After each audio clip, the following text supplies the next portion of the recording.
Alright everybody, so today what I'm going to be showing you how to do is take off your old, crappy, cruddy, disgusting battery terminal that's been ruined by battery acid and replace it with a Rockford Fosgate battery terminal.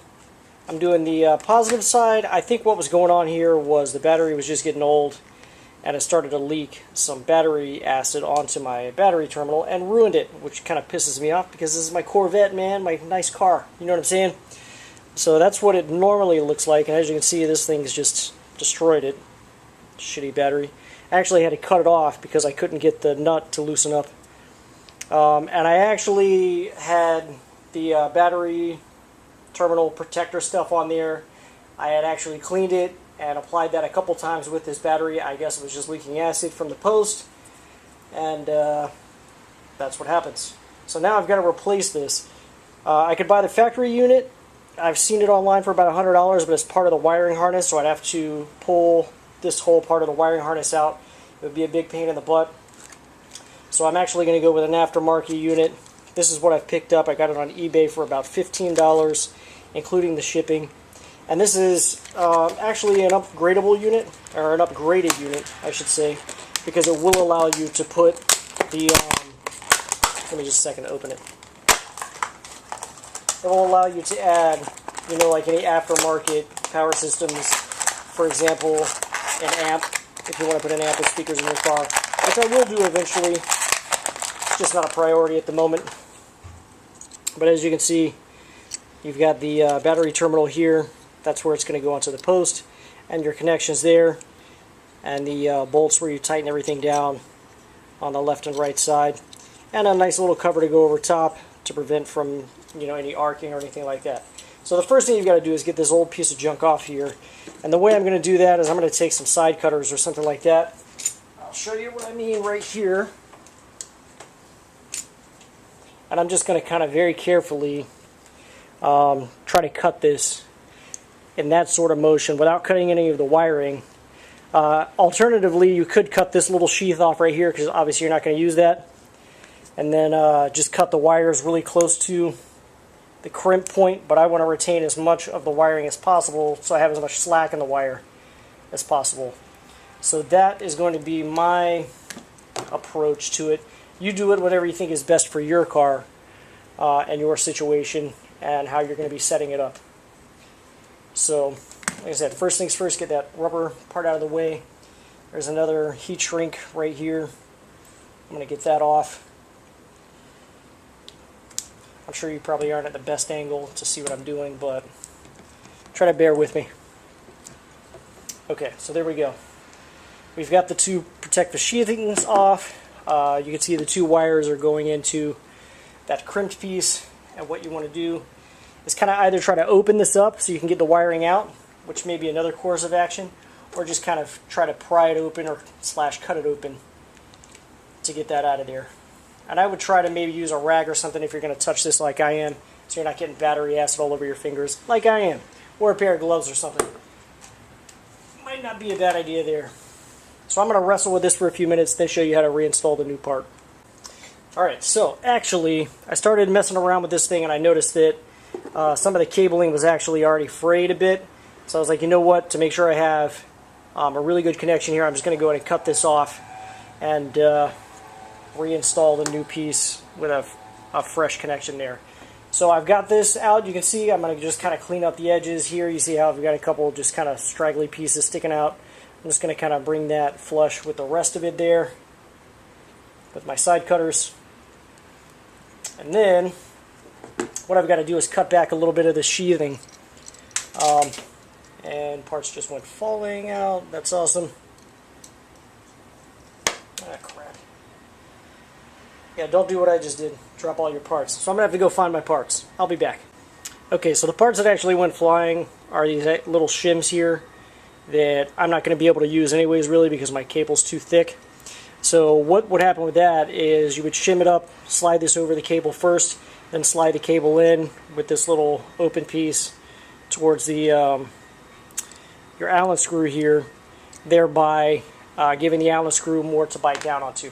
So I'm not going to use those because my cables are nice and thick. I'm going to go ahead and just put one on each side since I have two cables I'm not installing any accessories at the moment, so I may upgrade this later when I do upgrade my accessories. And then you've got a little shim in here. I guess if you want to use it for the negative side, you would use this. The positive side, you would use it without that, because I do believe the positive side is just slightly larger than the negative side. So at this point, what I'm going to do is take a razor blade and go around the edges here just to expose some of this wiring. I'm going to do this very gently so as to not cut any of the wiring there. Then I'm just going to peel these off, insert them into my terminal, and then tighten down the clamp. The little Allen key. I believe that's a 4mm that I'm going to be using for that. Yeah, 4mm. And that's pretty much all there is to it. So if you want to hang around and watch, be my guest. I'm just kind of cutting off this rubber sheath right now.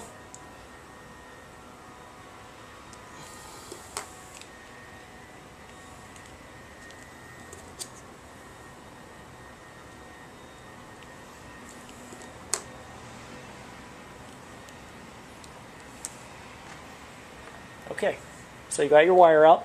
You've got your wire exposed. Pretty straightforward. You just slide this over the top. Tighten down your, actually, now that sheath's off there, it looks like I might need that shim. Let's give it a shot. See if I can get it over to the top here.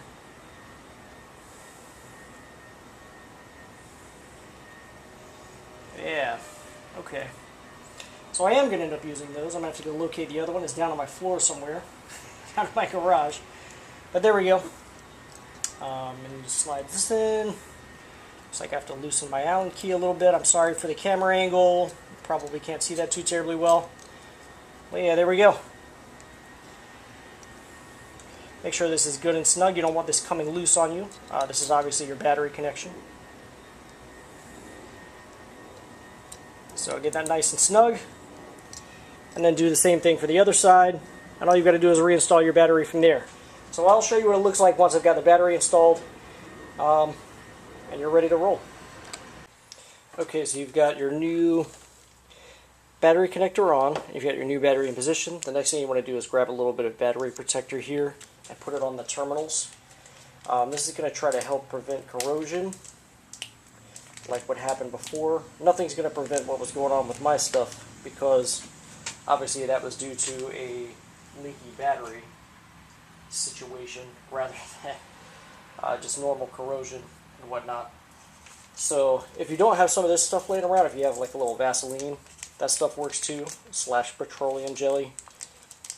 You just want something to prevent oxygen from getting onto the actual terminal, something to just coat it a little bit. So this stuff's pretty cheap. It was like $1 at the auto parts store. If you buy a battery, they'll probably give you a little packet of this stuff. But you just put a little bit of this on the post, and then also at the contact point on the terminal to prevent corrosion. And then you slide your terminals over. Well, when I'm done here, bear with me just a moment.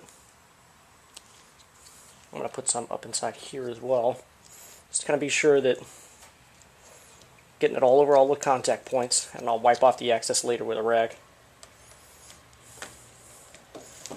So, grab a rag.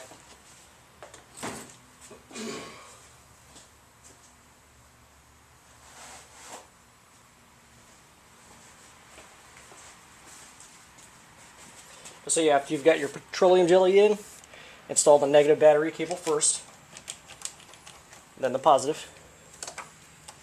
Hey, look at that power. Make sure the posts go all the way down. The terminals go all the way down on the post, and then tighten them up. And you're ready to roll. So that's how you change out your battery terminal. This one, I can't even see it in the car. Let me take this off the stand. This one looks pretty clean.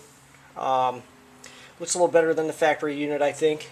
But most importantly, it's not all messed up from the battery acid that I had before. So thank you for watching. Make sure you check out the rest of my channel. I've got a lot of other how-to videos on how to do stuff around the house. Other projects on my Corvette, my S10, the Jeep. And I don't know if you can see the Civic, it's kind of hiding back there. I've got videos on that as well. So make sure you check it out. Alright, subscribe to my channel, and thank you for watching. Just wanted to give you a quick little view of what it looks like after everything's tightened down and you've got the plastic cover put on it. I think it looks pretty good, and obviously this is protected so nothing arcs out over the battery.